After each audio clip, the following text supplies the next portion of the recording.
Ubah penyak sing CM balong CM bertemai joka khasil Autonomous District Council habakiran hakasengi baar bala pelong kedor bar liur ulong baling ba kajing pen kubor joka 6 schedule bangi don shisha ke bor rempene pensa agriti dustur kebar ulong busngo banong baktian thliedu kadai kwei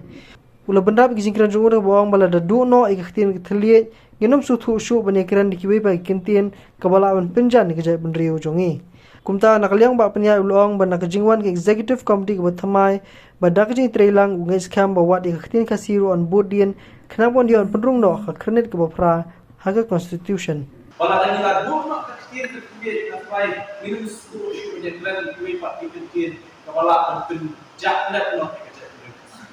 Nama terkala pendidikan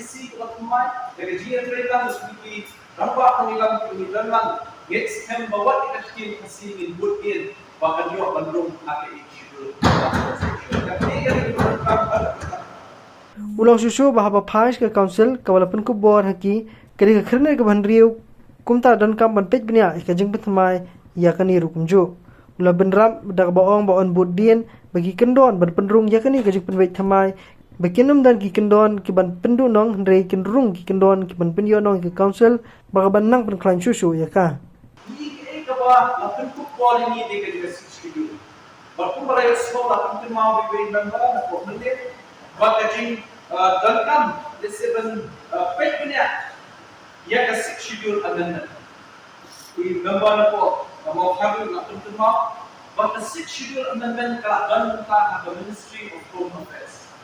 But kalau communication berlawan syarikat government of India buat syarikat dikenalkan bagi isi perkembangan butir bagi kendon di bagi new dan pendung akan dikatakan perkembangan kendon di kendon iban pendung nong ini mereka kendon di kendon iban pendung nong yang council jumi baru di benang